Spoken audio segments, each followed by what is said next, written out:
بسم الله الرحمن الرحيم.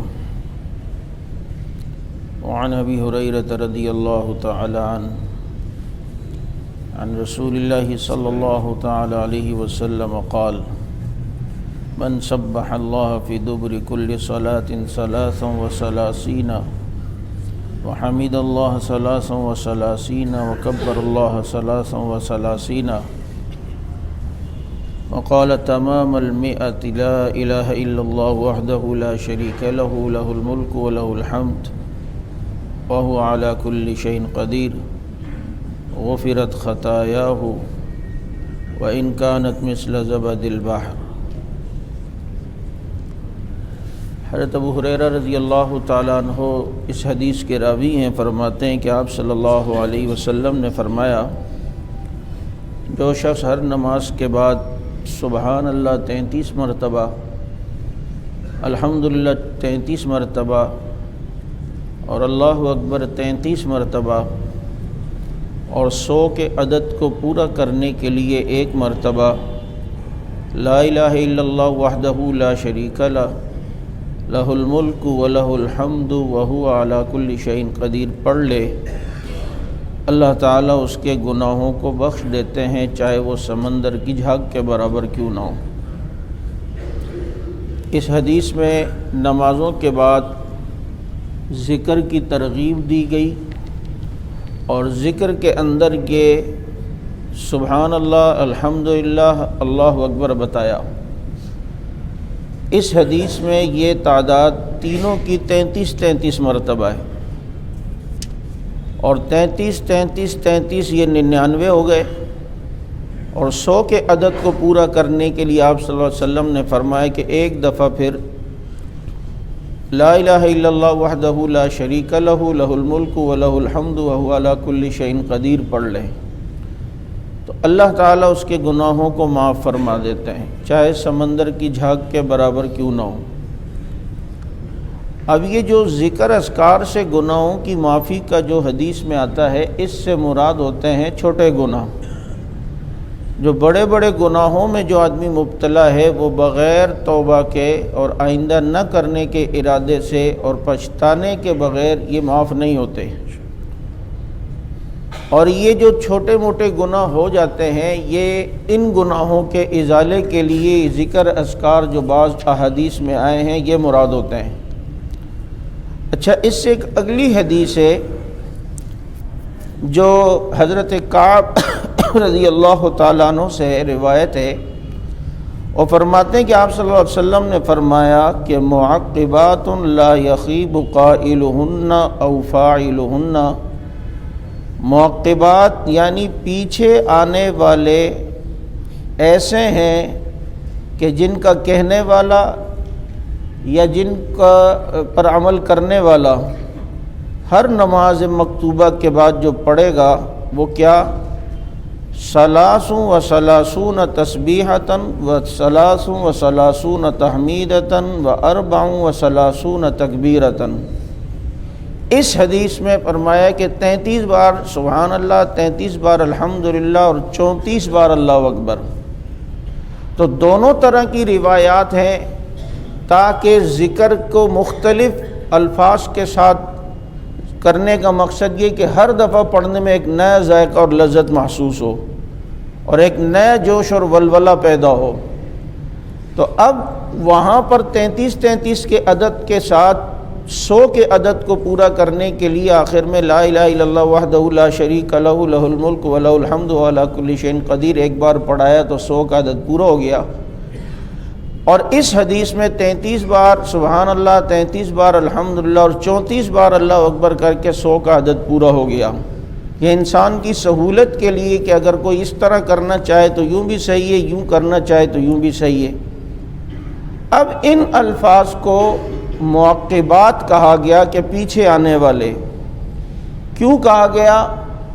کہ عموماً یہ جو وظائف ہیں، یہ جو تسبیحات ہیں، یہ نماز کے بعد پڑھی جاتی ہیں، اس لیے بھی اس کو پیچھے آنے والا کہا گیا.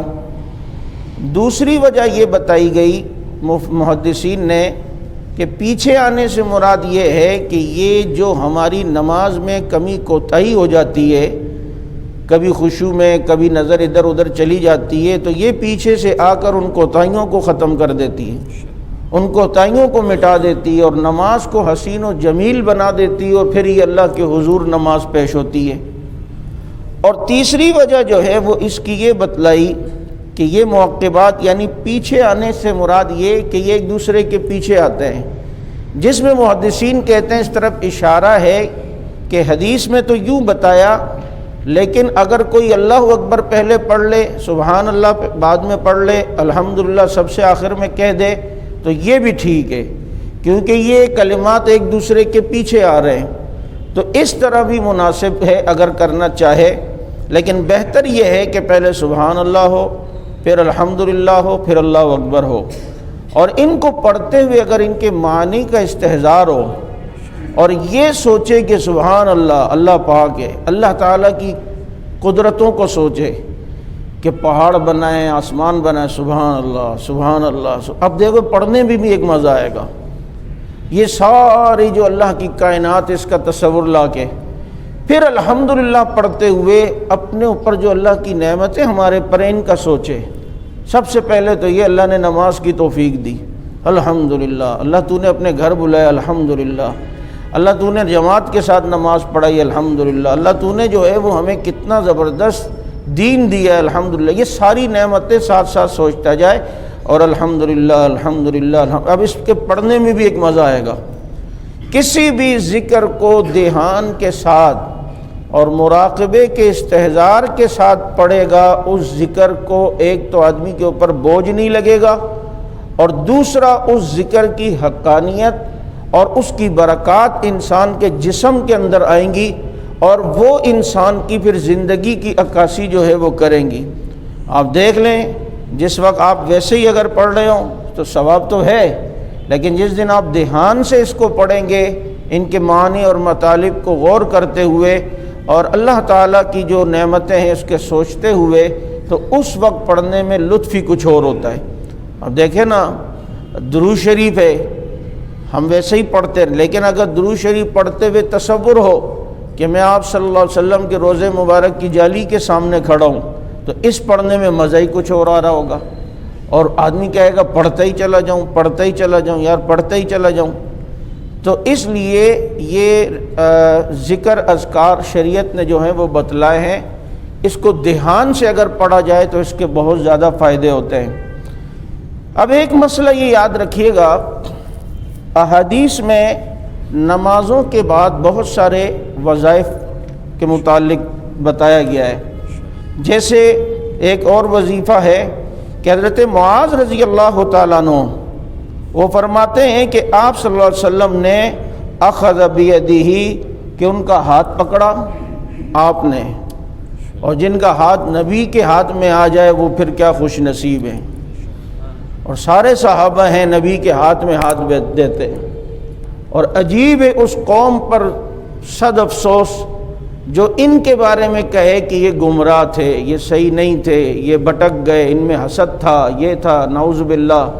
او بھائی تیرا ہاتھ کوئی پیر تھام لے تو کہتا ہے بس میرا بیڑا پار ہو گیا، اور جن کا ہاتھ امام الانبیاء تھامے کہ کشتیاں اپنی ساحل پہ لگائے ہوئے ہیں، کیا وہ ڈوبے جو محمد کے تیرائے ہوئے ہیں، جن کو تیرانا اس حالات کے تھپیڑوں میں اور ان حالات کی جولانیوں میں تیرنا حضور صلی اللہ علیہ وسلم نے سکھایا ہو، وہ ڈگمگاتے نہیں ہیں، بلکہ ان کے پیچھے چلنے والے بھی خدا کی قسم ہدایت پا جاتے ہیں کہ راہ ملتی ہے شب کو تاروں سے اور ہدایت محمد کے یاروں سے۔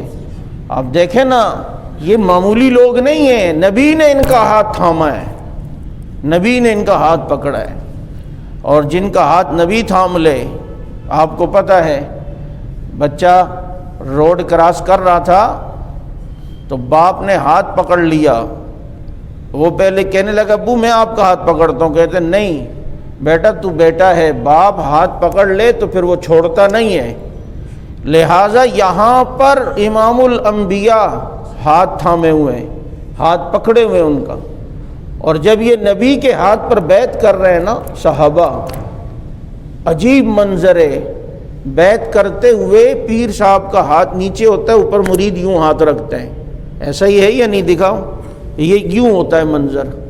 اب اوپر ہاتھ رکھتے جاتے ہیں لوگ، اب پیر صاحب کا ہاتھ ہوتا ہے نیچے۔ اب صحابہ کے پیر کون تھے؟ بولے نیچے آپ صلی اللہ علیہ وسلم کا ہاتھ، درمیان میں صحابہ کے ہاتھ۔ یہ منظر اللہ نے قرآن میں بیان کرتے ہوئے فرمایا ید اللہ فوق ایدیہم، ان سب پر اللہ کا ہاتھ ہے۔ یہ اتنی خوش نصیب جماعت ہے، دو مضبوط اور عظیم ہاتھوں کے درمیان جن کا ہاتھ ہے وہ حضرات صحابہ کرام ہیں۔ ید اللہ فوق ایدیہم، کہ ان پر اللہ کا ہاتھ ہے، نیچے نبی کا ہاتھ ہے۔ بتاؤ نا یہ کیسے مضبوط کڑے میں آ گئے ہیں کہ لن فصام لہا، یہ کڑا ٹوٹنے والا نہیں ہے۔ اس مضبوط کڑے کے اندر اگر کوئی ہے تو وہ حضرات صحابہ کرام رضوان اللہ تعالی علیہم اجمعین ہے۔ خوش نصیبی ہے ان حضرات کی، یقین کریں۔ کبھی کبھی تصورات میں جا کے ان کی عظمت کا سوچا کریں۔ صحابہ کرام کے بارے میں تصورات میں مراقبہ کرنا، یہ انسان کے اندر سے نفاق، کینہ، بغض، عداوت، یہ ساری چیزیں ختم کرتا ہے، کیونکہ یہ ساری چیزوں سے وہ پاک تھے، اور پاک اس لیے ہوئے کہ ان پر نگاہ نبوت پڑی ہے، آپ صلی اللہ علیہ وسلم کی نگاہ پڑی ہے، اور آپ صلی اللہ علیہ وسلم کی نگاہ میں تاثیر پھر کیسی ہے ہم سوچ بھی نہیں سکتے، ہم اس کا تصور بھی نہیں کر سکتے۔ بھائی آج ایکس رے کروانے جاؤ تو ایکس رے مشین پر جب آپ یوں رکھیں تو آپ کے دل کا اگر ایکس رے ہے تو ایکس رے مشین میں یوں سلائڈ چلتی ہے، اتنی تیز روشنی اس سے نکلتی ہے کہ وہ آپ کی کھال، عضلات، ہڈیاں کراس کرتے ہوئے وہ روشنی اندر دل کی تصویر سامنے لے آتی ہے اور وہ ایکس رے میں نظر آتی ہے۔ اس ایکس رے مشین کی روشنی اندر تک جا کر اثر دکھائے اور اس کی پکچر اوپر لے آئے، تو جس نبی کو رب نے سراج منیرہ کہا، سورج کہا، اب اس نبی کی توجہ اور روشنی جب ان صحابہ کے دلوں میں پڑی تو یہ ان کے جسم ہڈیوں کو کراس کرتے ہوئے ان کے دلوں کو لی، اور دلوں کو وہ روشنی چھو کے باہر آئی ہے۔ اور پھر عکس کیسے نظر آیا؟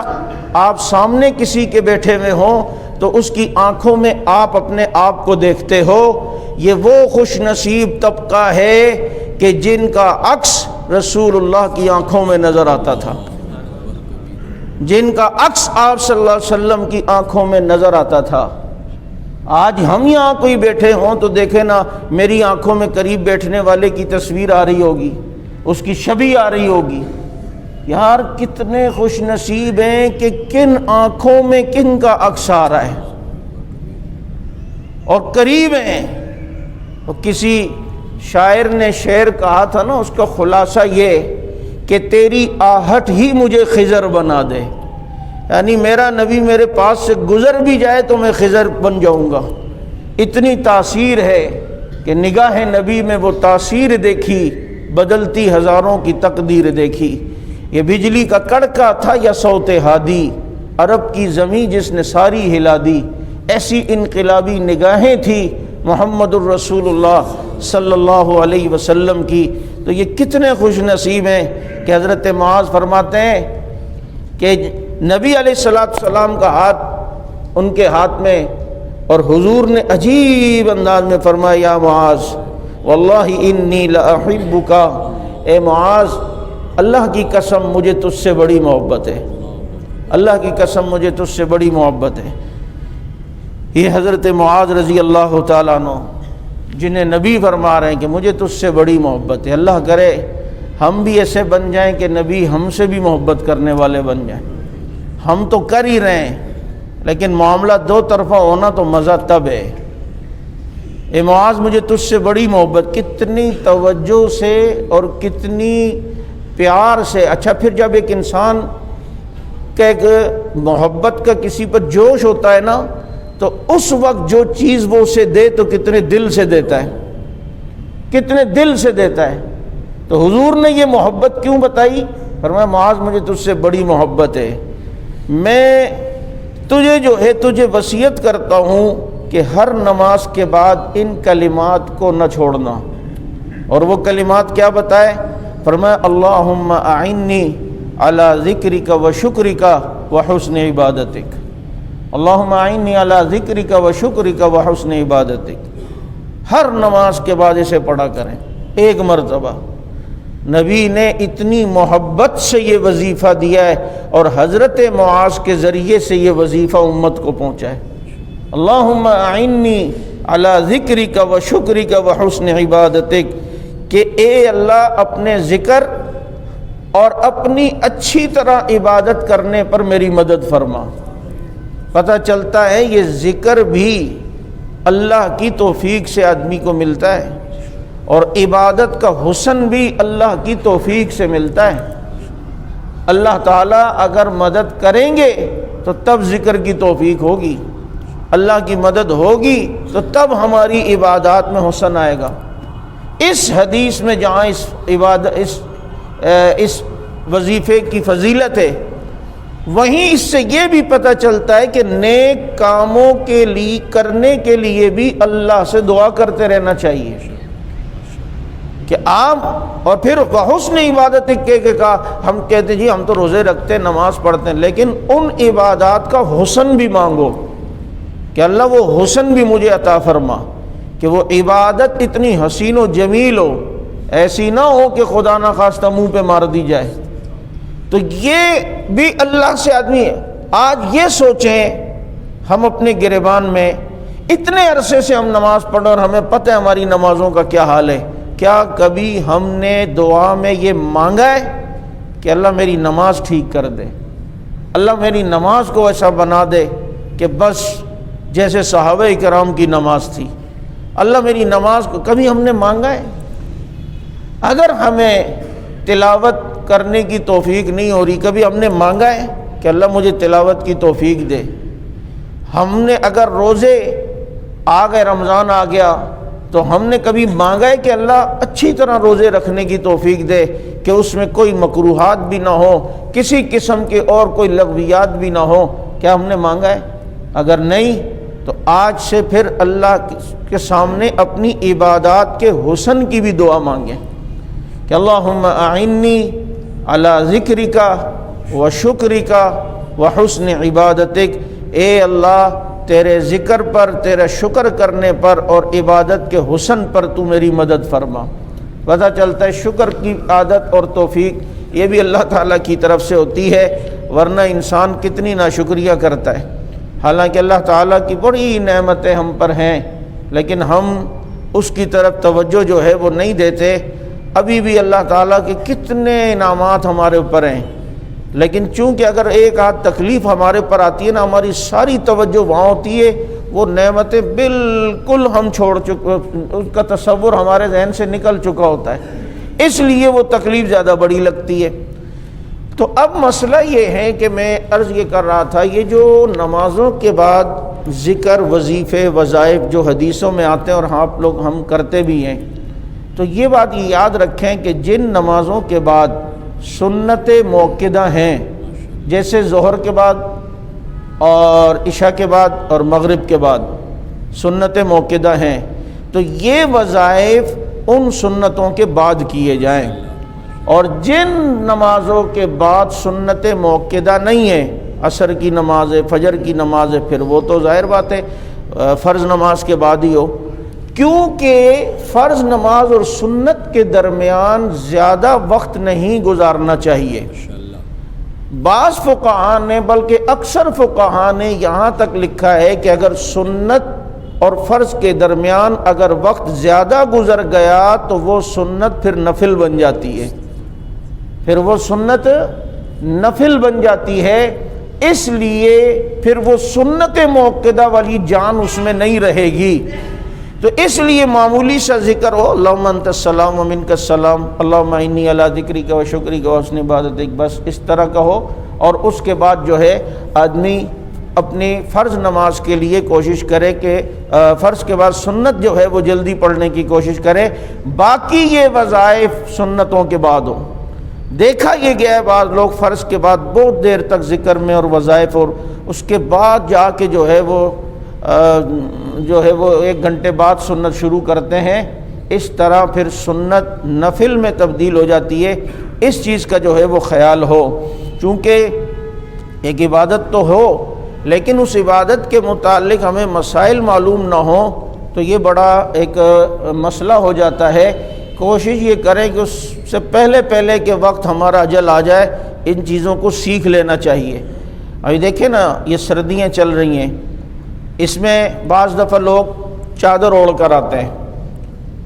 اب ادب یہ ہے کہ جب آپ نماز کے لیے تکبیر تحریمہ کہتے ہیں تو چادر کے باہر سے ہاتھ نکالیں، لیکن سردی اتنی حضرت کو لگ رہی ہوتی ہے کہ چادر کے اندر سے ہی بس اوپر ہاتھ جا رہے ہیں یا نہیں جا رہے۔ اگر کر لیا نماز ہو جائے گی، یہ بھی یاد رکھنا، کہیں جا کے فتویٰ لگاؤ کہ مولوی صاحب نے کہا تھا نماز نہیں ہوتی، نماز ہو جائے گی، لیکن حسن بتا رہا ہوں، ہر چیز کے آداب بلا عذر اس طرح مکروہ ہے۔ پھر نماز سردی اور فجر میں خاص کر چادر اوڑھی ہے، یہاں تک ناک شریف بھی ڈھکا ہوا ہے۔ عبادت نماز کے دوران اپنے چہرے کو کھلا رکھنا ہے، یوں جو ہے وہ ڈھکا ہوتا ہے، ناک بھی جو ہے نا یہاں تک ناک بھی ڈھکی ہوئی ہوتی ہے، اس طریقے سے مکروہ ہو جاتی ہے نماز۔ اور بعض دفعہ چادر یوں اوڑھی ہوئی ہے اور رکوع میں گئے ہوئے سجدے میں اور دونوں پلے اس کے لٹک رہے ہیں، تو اس طریقے سے کسی چادر یا رومال کا یوں لٹکنا اور آپ اسے صحیح بھی نہیں کر رہے، آپ کہتے ہیں نہیں یار ہو جائے، تو یہ بھی مکروہ ہے۔ بعض لوگ رومال یوں ڈال لیتے ہیں اور یوں ڈال کے اس کے دونوں کنارے یوں ہوتے ہیں۔ اب یہ دو کنارے جو کسی چادر یا رومال کے لٹک رہے ہوں، اسے صدل کہتے ہیں، اور یہ جو ہے وہ نماز میں مکروہ ہوتا ہے۔ اسے آپ یوں ایک طرف سے فولڈ کر کے اپنے کندھے وغیرہ پر جو ہے وہ ڈال لیں تاکہ یہ لٹکے نہ، ان چیزوں کا جو ہے وہ خیال ہو۔ اور پھر سردی ہے، وضو اچھی طریقے سے ہو۔ پتہ چلا جی جلدی کے چکر میں کوہنیاں ابھی رہتی ہیں، جلدی کے چکر میں ٹخنے جو ہیں وہ رہتے ہیں، اب جب کرنا ہی ہے تو اچھی طریقے سے ہو تاکہ جو ہے کم از کم وضو صحیح ہو۔ وضو صحیح ہوگا تو نماز صحیح ہوگی نا، نماز صحیح ہوگی تو پھر یہ معاملات آگے جو ہے وہ صحیح چلیں گے۔ تو بہرحال یہ جو روایات ہیں ذکر و وظائف کے، ان کی پابندی ہو، خصوصاً چلتے پھرتے ویسے بھی ذکر ہونا چاہیے۔ اچھا، ذکر دو طرح کا ہے، ایک تو زبانی، ایک یہ کہ گناہ کا تقاضا ہو رہا ہو اس وقت آدمی گناہ سے بچ جائے تو یہ بھی ذاکر ہے۔ بھائی ذکر کا مطلب کیا ہوتا ہے؟ یاد کرنا، کس کو؟ تو یہ گناہ کا تقاضا سامنے آیا اور اس نے روک لیا، گناہ نہیں کیا، تو یہ تو اس ذکر کرنے والے سے زیادہ بہتر ہے جو تسبیح بھی پھیرتا اور وقت پڑے تو دیکھ بھی رہا ہے اور جناب گناہ بھی کر رہا ہے، حرام کا موقع ہے تو حرام بھی کام کر رہا ہے۔ تو یہ تو پھر وہ زیادہ بہتر ہے جو گناہوں سے اپنے آپ کو بچاتا ہے۔ ایک مرتبہ صرف اپنی نظر نیچے کر لینا آدمی، کوئی غیر محرم سامنے آئے، 1000 سال نفل نماز پڑھنے سے بہتر ہے یہ۔ ہم مزاج دین سمجھے ہی نہیں ہیں، ہم سمجھتے ہیں یہ تسبیحات ہم نے کر لی تو بس۔ اصل یہ ہے کہ نافرمانی کا جب وقت آ رہا تھا اس وقت اس نے اپنے محبوب کو یاد کیا یا نہیں کیا، اس وقت اپنے مولا کو یاد کیا یا نہیں کیا۔ ان وظائف میں ساتھ ساتھ اچھا ذکر کا میں نے کہا ایک تو لسانی زبانی ذکر، اور ایک یہ کہ اللہ کو گناہوں کے وقت آدمی یاد رکھے اور اپنے آپ کو بچائے۔ اور تیسرا ذکر کی قسم یوں بھی ہے کہ وقت کی جو دعائیں ہیں یہ آپ کو یاد ہوں اور آپ کی زبان پہ خود بخود آ جائیں، وقت کی سنتیں آپ کو یاد ہوں۔ ایک آدمی جو ہے وہ چپل پہنتے آٹومیٹک پہلے سیدھی چپل پہن رہا ہے، اسے یاد ہے نا اللہ، جبھی تو اس کو نبی علیہ السلام کی سنت یاد ہے۔ گھر پہ داخل ہوتے سیدھا پاؤں رکھ رہا ہے، بھائی اسے اللہ رسول یاد ہے نا، جبھی تو انہیں پتہ ہے کہ جی یوں اللہ کے نبی نے حکم دیا ہے۔ کپڑے پہنتے ہوئے سیدھی آستین پہن رہا ہے تو اسے اللہ یاد ہے۔ تو یہ قدم قدم کی جو سنتیں ہیں جو اس پر بھی عمل کرے تو یہ بھی ذکر ہے۔ اور ہمارے استاد مفتی ظفر علی خان صاحب رحمۃ اللہ علیہ فرماتے ہیں جس کو قدم بقدم کی دعا اور سنت زبان پر آ جائے دعا اور وہ سنت پر عمل کرے، سمجھ لو اللہ نے اسے مرتبہ احسان سے نواز لیا ہے۔ اور تصوف کا پہلا مرتبہ انما الاعمال بالنیات ہے، اور آخری مرتبہ تعبد اللہ کرنا کا ترا وہ مرتبہ احسان ہے کہ ہر وقت اس کے دھیان میں اللہ تعالیٰ کی ذات موجود ہے۔ تو اس لیے اس کی کوشش ہو، اس میں مزید جان حسن پیدا کرنے تو درود شریف کی کثرت ہو، درود پاک کی کثرت ہو۔ یہ انسان کے زندگی کو سنوار دیتا ہے درود، اور یہ ایسی عبادت ہے جو قبول ضرور ہوتی ہے۔ درود شریف ایسا عمل ہے، خاص کر جمعے کو کوشش کیا کریں ہم زیادہ پڑھیں، اور اس کے علاوہ اس کی بڑی برکات ہیں۔ یہ بیماریاں شماریاں بڑی خطرناک قسم کی بیماریاں انشاءاللہ اللہ تعالیٰ اس سے بچائیں گے، اور کرنے والے کرتے ہیں۔ آپ صلی اللہ علیہ وسلم نے جو فرمایا نا کہ قیامت میں سب سے زیادہ میرے قریب وہ ہوگا جو کثرت سے مجھ پر درود پڑھتا ہوں۔ مدینہ منورہ میں شیخ زکریا رحمۃ اللہ علیہ جنہوں نے یہ فضائل اعمال لکھی ہے، تو یہ انڈیا کے ایک عالم کہتے ہیں کہ ہم حضرت کی خانقاہ میں تھے تو اکثر حضرت جمعرات کو پوچھتے تھے وہ حاجی صاحب کا پلاؤ آیا یا نہیں، تو مجھے بڑی تشویش ہوئی کہ حضرت چٹورے تو ہیں نہیں کہ جی چیزوں کی طرف یا کھانے، یہ کوئی اور ہی وجہ ہوگی۔ تو معلوم کرایا تو پتہ چلا وہ حاجی صاحب حضرت کے لیے پلاؤ بناتے تھے، اور اس کے پلاؤ کا انتظار اس لیے ہوتا تھا کہ وہ حاجی صاحب روزانہ 1,00,000 مرتبہ درود شریف پڑھتے تھے، اور اس کے اثرات کھانے میں ہوتے تھے۔ بتاؤ یار 1,00,000 مرتبہ، تو پھر تو سارا دن ہی ان کا ذکر میں گزرتا ہوگا، اور یہ کوئی مشکل بھی نہیں ہوتا اگر ایک آدمی کی عادت بن جائے۔ اس کی بڑی برکات ہیں۔ شیخ جیزولی رحمۃ اللہ علیہ نے دلائل الخیرات لکھی ہے نا، اور میں چاہتا ہوں کہ جتنے ساتھی احباب مجھ سے بیعت ہیں یا نہیں ہیں، یہ دلائل الخیرات کی معمول بنائیں، ایک منزل چاہے روزانہ پڑھیں، اور اس کی بڑی برکات ہیں۔ درود شریف کی عجیب و غریب کتاب ہے یہ، کوئی چیز اس بندے نے چھوڑی نہیں ہے، یعنی درود شریف کے متعلق جو ہو سکتی ہے۔ ایک منزل پڑھنے میں 15 سے 16 منٹ روزانہ لگتے ہیں، یار ہم 15 16 20 منٹ نبی کو نہیں دے سکتے۔ تو دلائل الخیرات ان کو یہ درود شریف لکھنے کی، یہ کتاب لکھنے کی یہ کس طریقے سے کس چیز نے ان کو مائل کیا؟ تو حضرت نے خود اپنا جو ہے، یہ ہمارے حضرات بھی یہ دلائل الخیرات پڑھتے آتے تھے، حضرت حاجی امداد اللہ مہاجر مکی رحمہ اللہ، حضرت نانوتوی رحمۃ اللہ علیہ، حضرت گنگوئی رحمہ اللہ، اس طرح ہمارے اور حضرات فرماتے ہیں کہ میں ایک دفعہ ایک ویرانے میں تھا، نماز کا وقت تھا، اور مجھے جو ہے نماز کے لیے پریشانی تھی کہ پانی نہیں، کنواں نظر آیا، تو میں کنویں کے قریب گیا تو کوئی ڈول ہی نہیں، کوئی رسی بھی نہیں۔ اب میں کھڑا ہوں، کوئی دور دور تک پانی بھی نہیں، اور مجھے ڈر تھا میری نماز نہ قضا ہو۔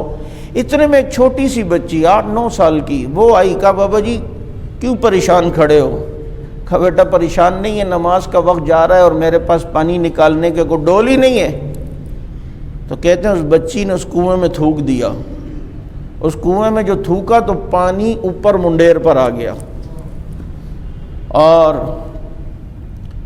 انہوں نے وضو کرنے سے پہلے اس سے پوچھا کہ اللہ تعالیٰ نے یہ کمال تجھے کیسے دیا ہے، کیسے دیا ہے؟ تو اس بچی نے ایک جملہ کہا کہ اس ذات پر کثرت سے درود پڑھنے کی برکت سے، من کان اذا مشا فی البر الاقفر تعلقت الوحوش باذیالہ، اس ذات پر کثرت سے درود پڑھنے کی برکت سے جس کو دیکھ کر جنگل کے درندے بھی اس کے دامن سے چمٹ جاتے تھے۔ صلی اللہ علیہ وسلم، اس ذات پر کثرت سے درود پڑھنے کی برکت سے جس کے دامن سے جنگل کے درندے بھی چمٹ جاتے تھے۔ کہتے ہیں بس اس کے بعد میرے دل میں شوق ہوا کہ درود پر کوئی کام کرتا ہوں۔ پھر اللہ نے ان سے دلائل الخیرات کی یہ کتاب لکھوائی، تو چنانچہ اس کا بھی اگر معمول ہو، جو لوگ برکات مکیہ پڑھتے ہیں وہ بھی پڑھتے رہیں، ساتھ میں اگر اس کا بھی ہو تو بہت ہی مفید ہو جائے گا، تاکہ قیامت میں کچھ قرب تو مل جائے نا کثرت سے درود پڑھنے والے کو۔ اللہ تعالیٰ ہمیں سمجھ عمل کی توفیق عطا فرمائے۔ الحمدللہ رب العالمین، اللہم صلی اللہم اغفر ورحم انت خیر الراحمین۔ اللهم إنا نسألك الهدى والتقى والعفاف